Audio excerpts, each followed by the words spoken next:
Diyos na dakila, ang ating Diyos na makapangyarihan sa lahat, ang ating Diyos na hindi nagbabago, noon, ngayon, at magpakailanman, ang ating Diyos ng pag-ibig. Amen? Talagang karapat-dapat lamang sa kanyang papuri at pagsamba sa tanging pangalan ng ating Panginoon Kristo, ang lahat ay magsabi ng Amen! Yan, yun po ay deklarasyon po natin sa ating Panginoon. Amen? Nagdedeklara natin sa ating Panginoon na dahil sa kanyang kabutihan sa ating pumuhay. Sige po, tayo po ay pwede nang umupo. Salamat sa pagtayo, salamat sa pakikisa. Praise God! Masaya lang po ako na kahit nga po ay masamang panahon, di ba? Tayo po ay narito, nagpapatuloy na sumumba sa ating Diyos na banal. Amen? Yan po ang karapat-dapat sa buhay nating mga Kristiyano na totoo nagmamahal sa ating Panginoon. Noon, dahil pagmamahal ng Diyos sa atin, iniligtas niya tayo sa ating mga kasalanan, binigyan niya tayo ng buhay na walang hanggan. Ano naman ang karapat-dapat nating balik sa Kanya, kundi siya ay purihin at sambahin sa Espiritu at katotohanan. Ayan po ba? Yan po ang dapat na makita sa ating pong buhay. Amen? Sa oras na ito, ewan ko nga ba, nung tayo po ay umaawit ng papuring awit sa ating Panginoon, hindi ko maiwasan na para bang yung galak sa aking puso ay may kasamang gustong umiyak. Kasi ganyan po ako sa Panginoon. Iyakin ako sa Panginoon. Pero hindi ako iyakin sa mga tao. Matapang ako. Na po, pero pag sa Panginoon ay talaga suko ako. Yan po ay tanda ng aking pagmamahal sa Kanya at yung pagmamahal niya sa akin. Amen? Yan po ang dapat nabiging buhay po natin sa ating Panginoon. Amen? Ako po'y naniniwala na kaya tayong lahat ay narito upang ang ating Diyos na banal ay ating sambahin sa Espiritu at katotohanan. Amen? Kaya tayo narito, di ba? Kahit anong sama ng panahon, no? Alam natin na may malaking bagyong darating, pero huwag na po natin angkinin yun in Jesus' name. Amen? Na tutunawin ni Lord yan, yung bagyong yan. Basta sama-sama lang tayo nagkakaisa sa panampalataya na hindi matutuloy yan, bagyong yan. Amen? Yan, kung ating puso. Ngayon, sino po sa inyo ang may kasabikan sa tuwing araw ng linggo, kayo ay sumasamba sa ating Diyos na buhay? Taas pa mga kamay. Yan. Lahat po tayo. Amen. Yan po. Karamihan sa atin po ay sabik. Amen. Sabik, sambahin ang ating Diyos na banal. Yun. Kahit nga sabi ko kanina, kahit sa masamang panahon, nakikita po natin, masaya pa rin tayo. Amen? Nakapagpapatotoo si ate. Kahit sabi nga, may mga problema na nangyayari, pero naroon ang blessing Lord, nandoon ang kanyang kamay. Amen? At hindi niya nga sabi, tayo ipagpapayapang. Hawakan po natin yung Philippians 4:19. Amen? Napagandang pangako yun, ating Diyos na buhay. Ngayon, ang ating pag-usapan sa umaga ito ay tungkol sa pinaka-pangunahing gawain nating mga anak ng Diyos. Ano po? Sa palagay nyo, ano po ang pangunahing gawain nating mga anak ng Diyos? Ngayon, ang pangunahing gawain nating mga anak ng Diyos ay ang sambahin ang ating Diyos na banal. Yan po ang pinaka-pangunahin sa lahat. Siya ay ating sambahin. Ngayon, ang pamagat po natin pag-aaral sa mga ito ay ang tunay na pagsamba sa Diyos na banal. Ang ating pong teksto ay makikita po natin sa 1 Chronica, chapter 16, verse 29, at sa awit 99, verse 5. Ngayon, unahin po nating basahin ang nakasulat po sa 1 Chronica, chapter 16, verse 29, at pagkatapos po ay yung awit 95, verse 5. Po, ganito po ang pagkasabi. Sa 1 Chronica, chapter 16, verse 29. Kilalanin ng lahat, maluwalhati niya ang pangalan, bawat isa'y lumapit, at siya ay handugan. Sambahin sa Diyos ng kabanalan. Awit 99, verse 5. Si Yahweh na ating Diyos ay lubos na parangalan. Sa harap ng kanyang trono, tayo ay manambahan. Si Yahweh ay banal. Amen? Napaganda po na ating teksto. Ngayon, tayo po ay tumayo sa mandaling manalangin. Samahan niyo po ako sa isang maiksing panalangin. Hallelujah! Purihin ka. Atin po ipikit ang ating po mga mata at ating po damahin ang presensya ng Diyos sa ating kalagitnaan, sapagkat tunay nga ng ating Diyos ay nasa ating kalagitnaan, sapagkat ang sabi niya, kung saan may 2 o 3 nakatipon, sa kanyang pangalan siya ay naroon sa kanilang kalagitnaan. O aming Diyos, mapagmahal at pagpapalit sa lahat, maraming salamat po sa araw na ito. Salamat sa buhay, salamat sa kalakasan, at sa mga biyayang pinagkarib sa amin sa bawat araw at sandali ng aming buhay. At maraming salamat din po, God, sa pagkakataon na pinagkarib sa amin sa oras ito. Salamat po, Panginoon, sapagkat muli niyo po dinako ang aming mga pangyapak sa araw ito upang kayo ay aming purihin, pasalamatan at sambahin sa Espiritu at katotohanan. Maraming po salamat, Lord God, at iyong bilang ito balingkod na ipong gagawin sa Samarsto upang maging daluyan ng ipong banal na salita. Paunaan niyo po ako at tingasin po ang aking mga labi upang lahat ng ay po sasabihin ay pawang na ayon lamang, Lord God, sa mensahe na nasa po piting sa aming pong kaligtaan. Maraming po salamat. Tunay nga karapat-dapat kang purihin at tuwatiin sa tayong pangalan ni Kristo Jesus. At tayo magsabi ng Amen! Amen! Ngayon, ano po ang ibig sabihin ng pagsamba? Ito po, ang pagsamba po ay isang mahalagang bahagi ng buhay espiritual o ng isang mananampalataya. At ang pagsamba po ay pagdiriwang sa kahalagahan ng Diyos at sa kanyang kalikhaan. Yun po ang ibig sabihin po ng pagsamba. Ngayon, ang pinakabuod, ito po ang pinakabuod ng tunay na pagsamba ay ang pagbibigay ng paggalang, paglilingkod at katapatan sa ating Diyos.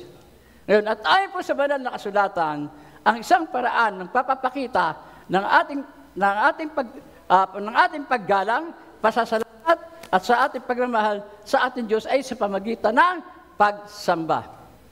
Ngayon, ang pagsamba po ay mahalaga. Bakit mahalaga po ang pagsamba? Ang unang dahilan kung bakit mahalaga ang pagsamba, dahil ang Diyos mismo ang nag-uutos sa atin na siya ay ating sambahin. Amen? Makikita po natin yan sa Exodus chapter 20, verse 1 and 6. Chapter 20, verse 1 and 6. Ganito po pagkasabi sa Exodus chapter 20, verse 1 and 6. Ito ang sinasabi ng Diyos. Sino po nagsasabi nito? Ang Diyos. Ganyan po ba? Ako, si Yahweh, ang inyong Diyos. Naglabas sa inyo sa Ehipto at humango sa inyong pagkaalipin. Verse 3. Huwag kayong magkakaroon ng ibang Diyos maliban sa akin. Huwag kayong magkakaroon ng ibang Diyosan huwag kayong magkakaroon ng Diyos-Diyosan o kayo larawan o rebulto o anumang nilalang na nasa impapid, nasa lupa, o nasa tubig. Verse 5, huwag kayong yuyukod o maglilingkod sa alinman sa mga Diyos-Diyos sa kanyan, sapagkat ako si Yahweh ay mapanibughuin. Parusahan ko ang lahat ng ayaw sa akin, pati ang kailang mga anak, hanggang sa ika-4 na saling lahi. Ngunit, ang lahat ng umibig sa akin ay pagpapalain ko hanggang sa kanilang kaapu-apuhan. Malinaw po na sinabi ng ating Diyos na siya ay ating sambahin. Amen? Bakit sinabi po ng Diyos na siya po ay dapat nating sabihin? Sinabi ito ng Diyos dahil siya po ay Diyos na mapanibuguin. Amen? At ang nais niya, siya lamang ang ating nararapat sambahin. Wala nang iba, siya lamang. Amen po ba? Dahil siya ang may nais na siya ay ating sambahin. Napakalinaw po na sinabi ng ating Diyos na siya po ay ating sambahin. At sa Exodus chapter 20, verse 1-6, so dito ay pinapakita din na ang pangunahing tungkulin ng tao bilang nilikha ng Diyos ay ang sambahin ang ating Diyos. Kaya ang layunin po ng ating buhay ay ang sambahin ang ating Diyos. Amen po ba? Yun po ang layunin ng ating buhay. Ngayon, ito po, ang pangalawang dahilan kung bakit mahalaga po ang pagsamba, dahil ang pagsamba po ay pagpapahayag ng ating pag-ibig sa ating Diyos. Amen? Ngayon, Matthew chapter 22, verse 37. Matthew chapter 22, verse 37. Ito po, nung may tanong sa ating Panginoon Jesus, itong sagot niya, ay ibigin mo ang Panginoon Diyos ng buong puso, ng buong kaluluwa, at ng buong pag-iisip. Ngayon, sino po sa inyo ang tunay na umiibig sa ating Diyos ng buong puso, buong kaluluwa, at buong pag-iisip? Taas po ang mga kamay na mga tunay na umiibig sa ating Diyos na buhay, sa ating Diyos na banal ng buong puso, buong kaluluwa, at buong pag-iisip. Ngayon, kung sinasabi natin, kung sinasabi po natin na talagang iniibig natin ang Diyos ng buong puso, buong kaluluwa, at buong pag-iisip, dapat huwag nating kalimutan ang sumamba ting araw ng linggo. Amen? Dapat po nating kalilimutan ang araw ng linggo. Dahil ang araw ng linggo, ito po ay araw ng pagsamba sa Kanya. At ang pangalawa, ito po, huwag nating iwasan ang sumamba. Kasi po, may mga Kristiyano na umiiwas pa kapag araw na ng pagsamba. Yan. At pag di po nating pagsawaan ang sumamba, dapat kinasasabikan po natin ang sumamba. Amen? Sabik mo po tayong sumamba sa ating Diyos na buhay. Amen? Ngayon, at ilagay po natin sa ating puso ang espiritu ng pagsamba. Kahit may problema po tayo, huwag po nating kalilimutan ang sambahin ang ating Diyos na banal. Bakit po? Sapagkat tutulungan niya tayo kapag tayo po ay may problema, kapag inuuna nating sambahin ang ating Diyos na banal. Amen? Siya ang tutulong sa ating problema.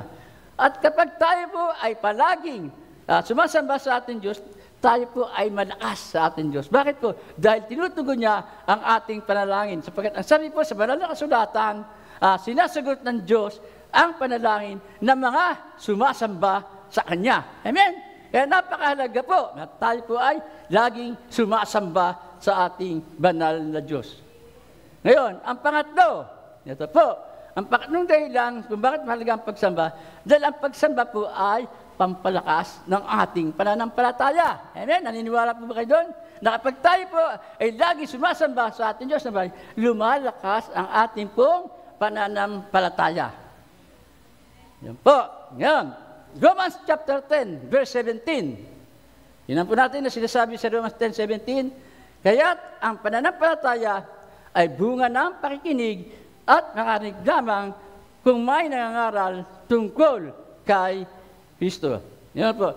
Sa ating pong ginawang pagsamba, tayo ay nakikinig ng salita ng Diyos na ibinibigay sa atin ng ating mga lingkod. Amen? Nakikinig po tayo. Nakikinig po ba tayo kapag may nagbibigay dito ng mensahe? O baka naman yung iba, nakikinig nga, pero tulog ang diwa. Meron ganon, di ba? Meron ganon naman talaga, hindi natin maiwasan, lalo na yung mga kapatiran natin na pagod sa trabaho. May mamagdamag, kaya na pagdating dito, ang problema, sumamba nga, pero ang diwa naman ay tulog. No? Dapat hindi rin po ganon. Dahil pagsamba, yan po ay kinasasabikan, hindi kinatutulugan. Amen?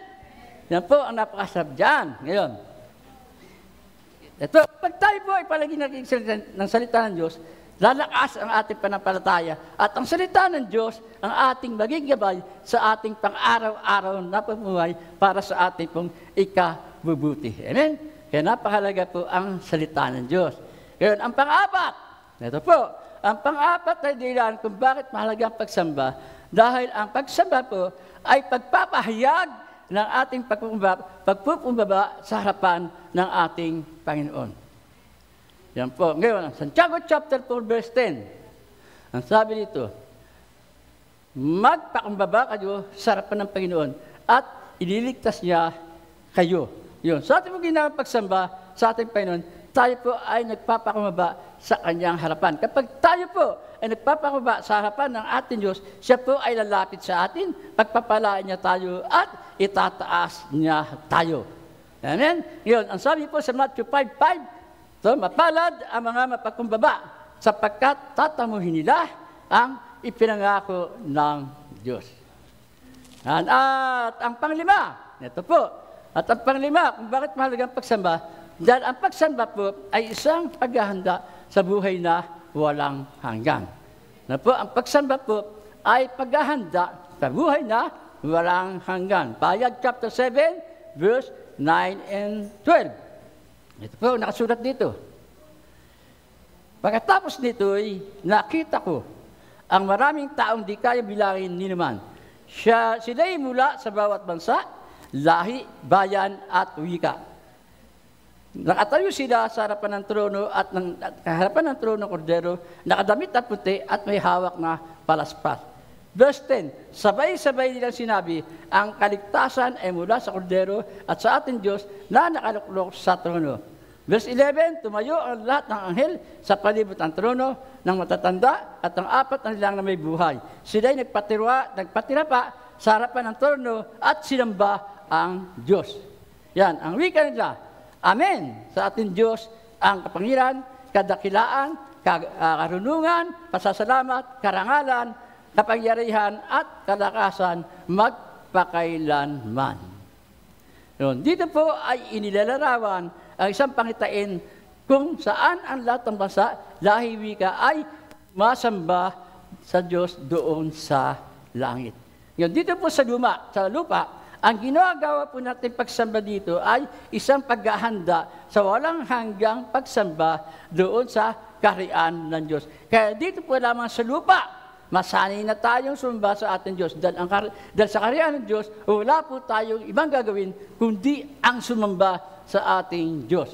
Amen? Ang pagsamba, ang magiging gawain po natin doon sa kaharian ng Diyos. Amen po ba? Di po ba? Palagi ko, lalong masarap kapag tayo po ay nasa kabilang buhay na, kapiling na ating Diyos, wala na pa tayong gagawin doon, kundi ang sumamba sa ating Diyos na buhay. Yun, sa paano paraan, dapat nating sambahin ang ating Diyos na banal.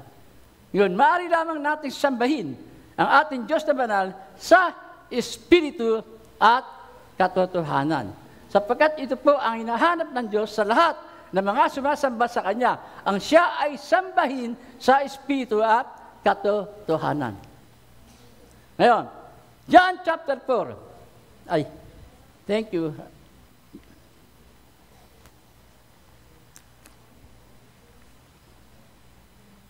John chapter 4, verse 23 hanggang 24.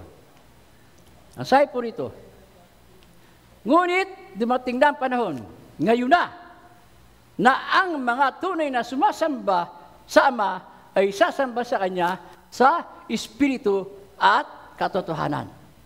Verse 24, ang Diyos ay Espiritu, kaya't dapat siyang sambahin sa Espiritu at sa katotohanan. Ngayon, ang mahalagang kalikasan po ng Diyos ay Espiritu. Ang kahalagaan po, ang mahalagang kalikasan po ng Diyos ay Espiritu. Siya ang Espiritong nagbibigay buhay. Kaya dapat nating sambahin ang Diyos sa diwang espiritual. Yun, magagawa lamang po nating sambahin ang ating Diyos sa katotohanan sa pamamagitan ng ating Espiritu. Ngayon, ang ibig sabihin po na sambahin ang ating Diyos sa katotohanan, dapat ang ginagawa nating pagsamba sa ating Diyos na dakil, Diyos na banal, ay makatotohanan sa ating puso. Ayun po ba? Dapat po yung pagsamba natin sa ating Diyos, makatotohanan sa ating puso, sa ating buhay, taos sa ating kalooban, tapat sa ating diwa at isip. Amen? Ganun po ang dapat na pagsamba sa ating Diyos. No? Ngayon, tanda po natin, nalulugod po ang Diyos kapag nakakita siya ng mga sumasamba sa Kanya sa Espiritu at katotohanan. Kaya kailangan po nating sambahin ang ating Diyos sa Espiritu at katotohanan. Kasi po, may sumasamba sa Diyos sa Espiritu lamang, wala sa katotohanan. Meron pong ganyan. May iglesia pong ganyan. May sumasamba sila sa Diyos, sa Espiritu lamang, wala sa kanila ang katotohanan. May sumasamba sa Diyos sa katotohanan, wala naman ang Espiritu. Yan. Para po sa ating mga mananampalataya na sumasamba sa ating Diyos na banal, kailangan sambahin po natin ang ating Diyos sa Espiritu at sa katotohanan. Sapagkat ito ang hinahanap ng Diyos sa lahat ng mga sumasamba sa Kanya. Ang sambahin siya sa Espiritu at katotohanan. Yan. Dako po tayo sa mga sangkap ng tunay na pagsamba sa ating Diyos na banal. Po, may 5 sangkap ng tunay na pagsamba sa ating Diyos. Ito po, ang unang sangkap sa tunay na pagsamba sa Diyos ay ang pagpupuri. Pagpupuri. Ngayon, ang pagpupuri po ay ang pangunahing kailangan sa pananambahang Kristiyano. Sa New Testament, ang pagpupuri po ay isang pangunahing sangkap sa ginawa ng pagsamba ng mga naunang mananampalataya. Ito po ay makita po natin sa Jowa chapter 2, verse 46 hanggang 47. Gawa chapter 2, verse 46 hanggang 47. Araw-araw, sila'y nagkakatipon-tipon sa templo. Nagpipira-pariso ng tinapay sa kailang tahanan at nagsasalo-salong masayang ang kalooban. Verse 47, nagpupuri sila sa Diyos at kinalulugdan ng lahat ng tao. Bawat araw, idinadagdag sa kanila ng Panginoon ang naliligtas. Yun, ang isa pong mahalagang paraan ng pagpupuri sa ating Diyos ay sa mamagitan ng musika at awit. Amen? Tulad po ng ginagawa ng pagpupuri ng mga saserdote at Levita noong sa Old Testament. Ngayon, sa 2 Chronica, chapter 7, verse 6, dito natin makikita, o 2 Chronica, chapter 7 and 6, dito po natin makita ang ginagawang pagpupuri ng mga saserdote at mga Levita. Sa 2 Chronica 7:6, sabi dito, magkaharap na nakatayo sa kailang lugar ang mga saserdote at ang mga Levita habang nagpupuri kay Yahweh sa salo ng mga instrumentong iginawa ni David. Wika nila, ang pag-ibig niya ay walang malim. Ang pag-ibig niya ay walang malim. Ito ang awit ni David nung buhay pa siya. Humihip naman ng trumpeta ang mga saserdote samantalang nakatayo ang buong bayan ng Israel. Yun, sa ating pong ginagawang pagsamba, ang pagpupuri po ay mahalaga. Dahil ang pagpupuri po ang pinakamataas na uri ng ating pakikipag-ugnayan sa ating Diyos. Kapag tayo po ay nagpupuri, malaking kagalakan ang ibibigay natin sa puso ng ating Diyos. Malaki po ang kagalakan na ating ibigay sa puso ng Diyos kapag tayo po ay nagpupuri. Ngayon, ang pangalawang sangkap po sa tunay na pagsamba ay ang pananalangin. Pananalangin. Ang mga apostol po, sila po ay patuloy na nanalangin matapos ng ating Panginoon ay umakyat sa langit. Sa Gawa chapter 1, verse 14, itong sabi, lagi silang nagsasama-sama sa panalangin kasama ang mga babae at si Mariang ina ni Jesus. Ganyan din ang mga kapatid ni Jesus. Yun. Sa mga naunang iglesia po, sa mga naunang mananampalataya, ang panalangin po ay naging bahagi na ng kanilang ginagawang pagsamba. Sa tuwing sila po ay nagkakatipon-tipon, sila po ay nananalangin. Amen? Ang panalangin po ay napakahalaga sa ginagawa po natin pagsamba. Bakit po? Kapag tayo po ay nananalangin, ang presensya ng Diyos ay nasa ating po kaligtaan. Amen? Nasa atong kaligitnaan ang presensya ng Diyos kapag siya po ay ating sinasamba. Ngayon, ang pangatlong sangkap po sa tunay na pagsamba ay ang pagtuturo, pangangaral, at panghihikayat na nakabatay sa salita ng Diyos. 2 Timothy chapter 4, verse 2. Ang payo po ni Apostol Pablo kay Timothy, ito po, ipangaral mo ang salita ng Diyos, napapanahon man o hindi, hikayatin mo at pagsabihan at patatagin ang loob ng mga tao sa pamagitan ng matyagang pagtuturo. Yan po. Ang pagtuturo po at ang pangaral ng salita ng Diyos, yan po ay napakahalaga. Bakit po? Sapagkat kapag ginagawa po natin ang magturo at mangaral ng salita ng Diyos, marami po tayo maihikayat para sumamba sa Diyos na banal. Amen po ba? At maaaring mahikayat natin sila ay pumunta rito at makasama natin sila sa pagsamba sa ating Diyos, sa Espiritu at katotohanan. Amen po ba? Kaya napakalaga po ang pagtuturo. Amen? Yan. Ang pang-apat na sangkap sa tunay na pagsamba ay ang pagbibigay o pagkakalaob. Yan. Ang sabi po sa awit 96 verse 8, ang pagpupuri ay ukol sa pangalan niyang banal. Dumulog sa kanyang templo, maghandog ng mga alay. Malakay chapter 3 verse 10. Ito po ay halos na nanarinig na natin kada linggo. Amen? At hindi naman maaaring mawala ito dahil ito po ay fresh revelation ng ating Diyos para sa lahat ng mga nampalataya. Hindi lamang sa mga taga-Israel. Amen? Ang Malakay chapter 3 verse 10. Ang sabi po rito, ibigay ninyo sa Diyos, ibigay ninyo ang buong inyong mga ikapo upang matugunan ang pangailangan sa aking templo. Subukan ninyong gawin ito kung hindi ko buksan ang duruangan ng langit at ibuhos sa inyo ang masaganang pagpapala. Amen? Ngayon, maging si Apostol Pablo. Si Apostol Pablo ay sumulat sa Kristiyano, sa mga taga-Korinto, tungkol sa paglikom ng pera para sa iglesia ng Jerusalem. Ngayon, sa 1 Corinthians chapter 16 verse 2, sabi rito, sa unang araw ng sanlinggo, nagbubukod na ang bawat isa ng halagang makakaya. At iipunin yun upang hindi na kailangan manghingi ng abuloy pagparian ko. Ngayon, sa ating pong ginapanalambahan, kailangan maglaan din po tayo ng pagkataon, maipagkaloob po natin yung ating mga ikapo at mga kaloob. Amen? Bakit po? Kapag nagawa po natin ibigay yung ating mga ikapo at mga kaloob, ito po ay pagpapadama ng ating pagsamba at pag-ibig sa ating Diyos.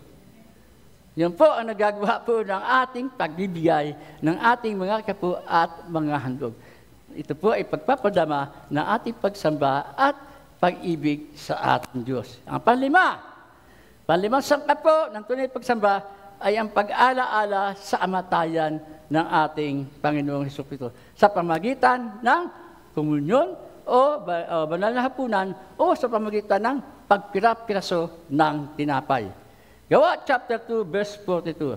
Ito ang sabi sa Gawa chapter 2 verse 42. Nananatili sila sa itinuturo ng mga apostol sa pagsasama-sama bilang magkakapatid sa pag-ibig,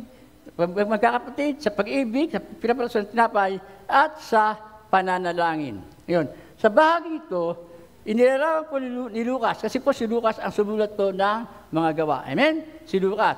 Ngayon, sa bahagi ito, inilarawan po ni Lucas ang unang iglesyang Kristiyano. Nag-uukol sila ng panahon sa apat na bagay. Una, nag-uukol sila ng panahon sa pag-aaral ng mga turo ng mga apostol. Ang pangalawang bagay na pinag-uukulan ng panahon ay ang kanilang pagsasama-sama bilang magkakapatid. Ang pangatlo, nanatili sila sa pananalangin at ang pang-apat ay nagpipiras-piraso ng tinapay ng ibig sabihin po ay banal na hapunan. Ngayon, kung atin pong ihambing ang iglesia ng CSF sa naunang iglesia, ano ang inyong mapapansin? Tama ba o mali ang ating ginagawang pagsamba? Tama. Taas po mga kamay, mga nagsasabi na tama ang ating ginagawang pagsamba dito sa CSF. Amen? Bakit po? Bakit tama? Kasi ginagawa po natin ang 5 sangkap ng pagsamba dito sa iglesia ng CSF. Tama po yan. Di ba? Yan. Ito, ang unang ginagawa po natin ay ang pagpupuri. Amen? Sa ating pagpupuri, atong ginagawa natin. Tayo po ay umaawit. Pumapalakpak, lumulundag, sumasayaw-sayaw. Amen? At yung iba ay lumuluhod pa at yung iba naman ay dumadapa pa. Nakakita na po ba kayo na ganyan nang unin na magsamba?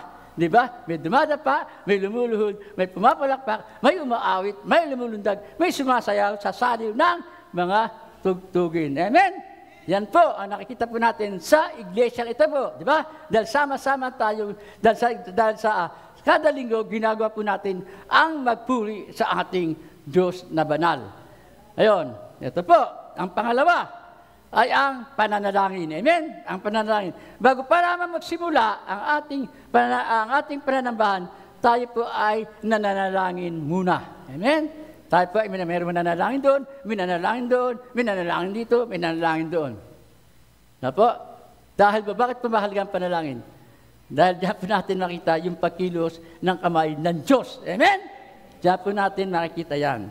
Ang pangatlo ay ang pagtuturo ng salita ng Diyos sa pamamagitan ng mga lingkod ng Diyos na tumatayo dito upang ibahagi ang salita ng Diyos. Amen po ba? At ang pang-apat ay ang pagkakaloob.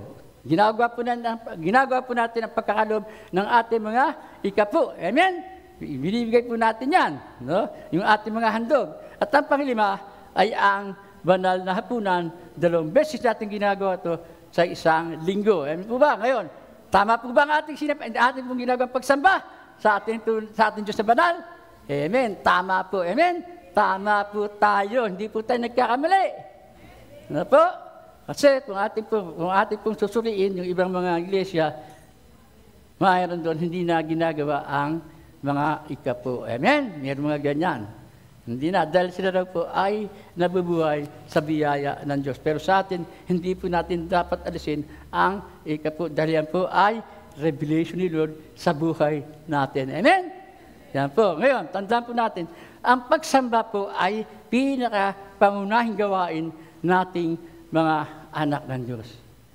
Kaya lamang gagawa ng paraan si Satanas upang hadlangan ang ating pong pagsamba.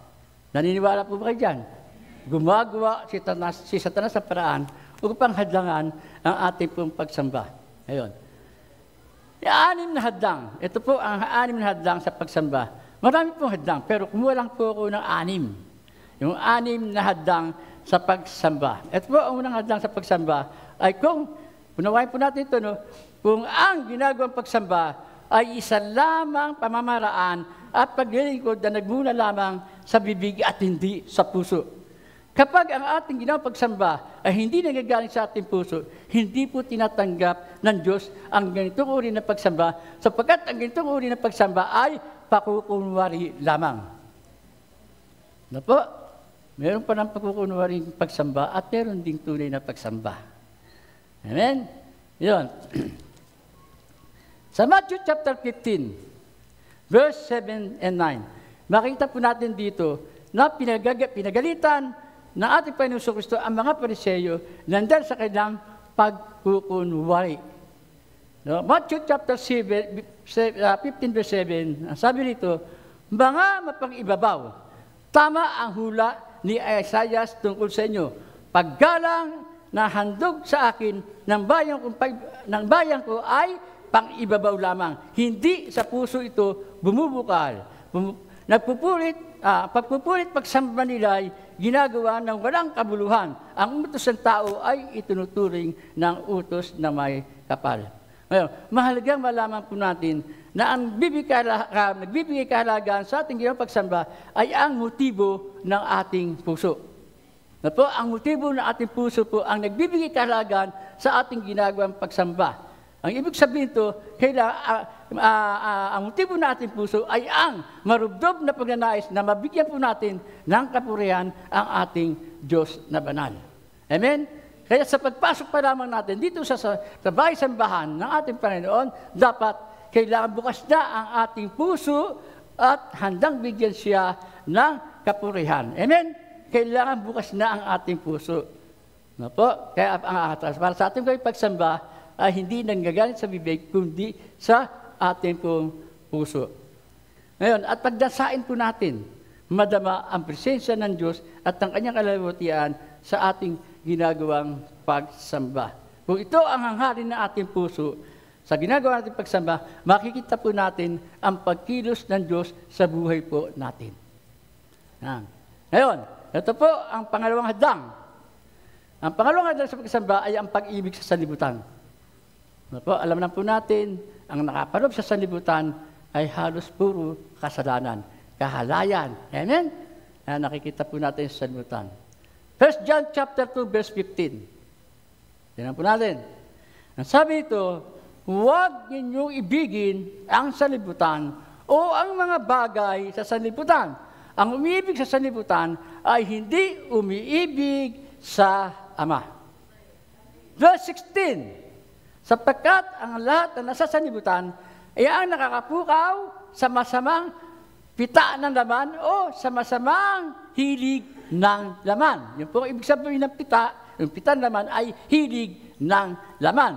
Ang mga nakakatukso sa paningin at ang karagayaan sa buhay ay hindi nagbumula sa Ama, kundi sa sanlibutan. John chapter 17, verse 11 hanggang 17. Ito po ay idinagdag ko lamang pala ko, hindi ko po ito naibigay kay Ate Kate nung pinapagawa po sa kanya ang aking PowerPoint.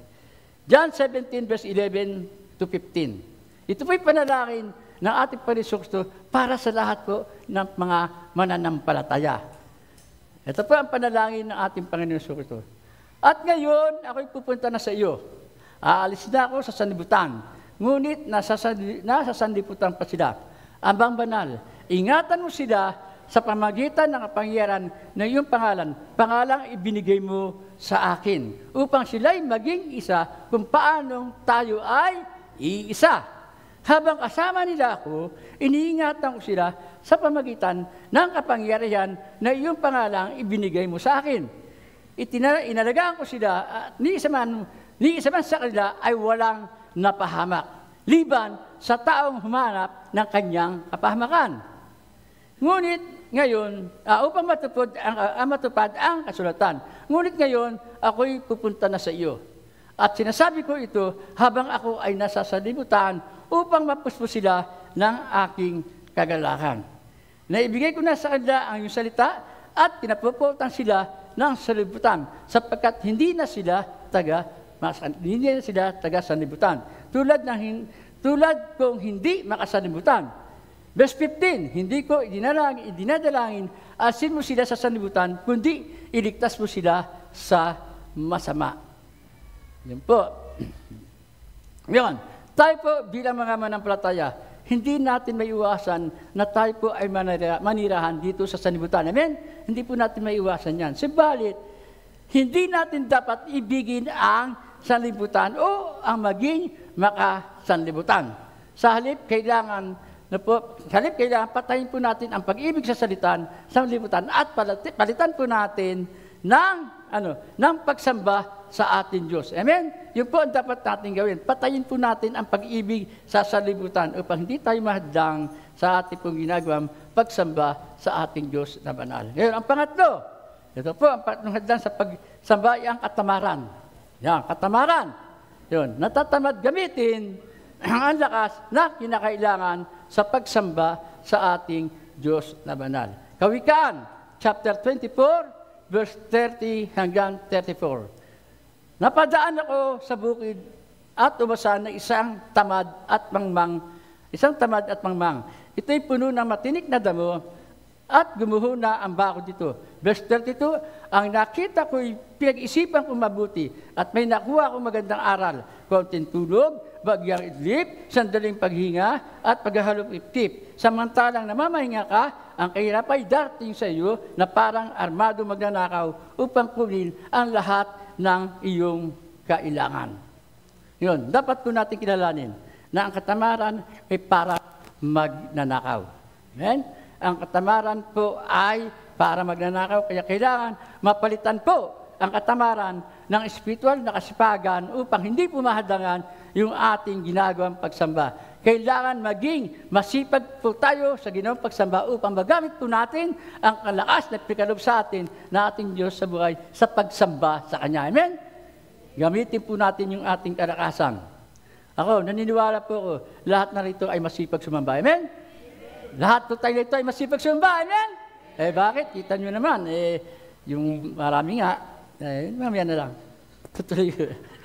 Ito po ang pang-apat. Ang pang-apat na hadlang sa pagsamba po ay ang pagmamalaki sa sarili. Pang-apat po ay ang pagmamalaki sa sarili, pagmamalaki sa edukasyon, sa mga tagumpay na natamo ay makakahadlang sa pagsamba. Maging ang trabaho ay maaring makahadlang sa pagsamba. Ano po ba?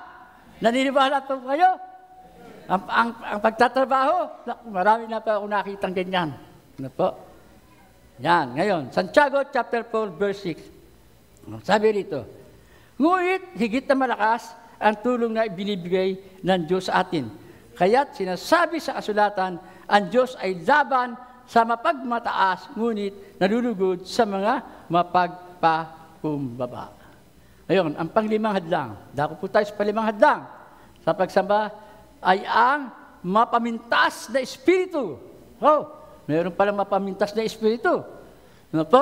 Bakit po? Kasi po, may mga pupunta sa simbahan para lamang mamintas. Ano po? Mamintas sa mga tagapagsalita at hindi tunay. Yung mga sabi nga, yung mga mapamintas na espiritu, sila po ay hindi tunay na sumasamba. Ang tunay na pagsamba po ay higit pa kaysa pakikinig sa tagapagsalita. Alalahanin natin na ang iba ay tao rin na maaaring magkasala. Amen? Naniniwala po kayo doon? Ang tao po ay maaari ding magkasala. Kaya huwag nating hanapin ang kapitasan, sa halip ang hanapin natin po ay ang mga bagay na kapuri-puri. Yan po ang dapat natin gawin. Ang pang-anim. Ito po ang pang-anim na hadlang sa pagsamba ay ang sariling kalooban. Kasi kuminsan, ang ating sariling kalooban ang siyang nasusunod. Kuminsan po ang ating sariling kalooban ang siyang umahadlang sa ating pagsamba. Amen po ba? Totoo po ba yun? Kuminsan ang ating sarili? Ang ating sarili ang siyang umahadlang sa ating ginagawang pagsamba. Bakit po? Kung gusto nating sumimba, sisimba tayo. Amen? Kung ayaw nating sumimba, hindi tayo sisimba. Totoo po ba yun? Kung gusto nating sumimba, walang dahilan. Kapag ayaw natin sumumba, napakaraming dahilan. Kasi ganun. Napakaraming kasi. Totoo po ba yun? Naku po, sa totoo lang. Palibasa po, gawain po natin yung visitation, yung pangalan salita ng Diyos. Kapag may tumanggap at inayahan namin sumamba, bago na lang, kasi ganito, puro kasi. Ang daming kasi. Sa buhay ng Kristiyano, dapat walang kasi. Amen? Walang kasi, dapat. Ano po? Yan. Ito po. Ito. Ano ang layunin ng Diyos sa pagkalika ng Diyos sa buhay po natin? Ano po ang kanyang layunin?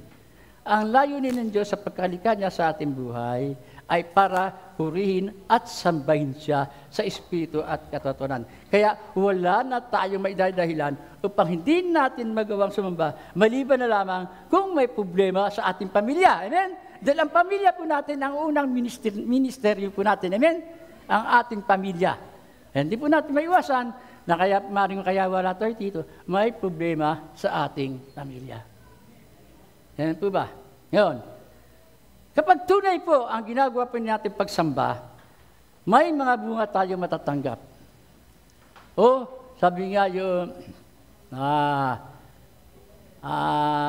sige na, yung mga bunga na lang. Yung mga bunga tayo matatanggap. Ito po, ang unang bunga ng tunay na pagsamba ay nagpapalakas sa ating pananampalataya. Yan po ang unang bunga. Ngayon, ito po, ang sabi sa Romans chapter 17, natin binasa kanina, kaya't ang pananampalataya ay bunga ng pakikinig at makapakinig lamang kung may nangangaral tungkol kay Kristo. Ngayon, sa ating pakikinig na salita ng Diyos, sa panahon ng ating pagsamba, tumitibay, tumatatag, tumataas ang antas na ating pananampalataya. Ano po ba?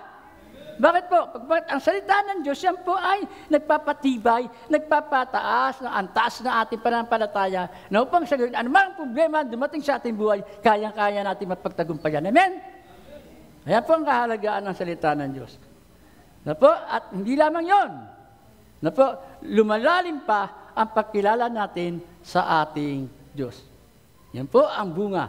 Ang unang bunga. Pangalawang bunga ng tunay na pagsamba ay nagbibigay ng lubos na kapayapaan sa ating puso. Isaiah chapter 26 verse 3. Isaiah chapter 26 verse 3. Binibigyan mo ng lubos na kapayapaan ang may matatag na paninindigan at sa iyo ay nagtitiwala.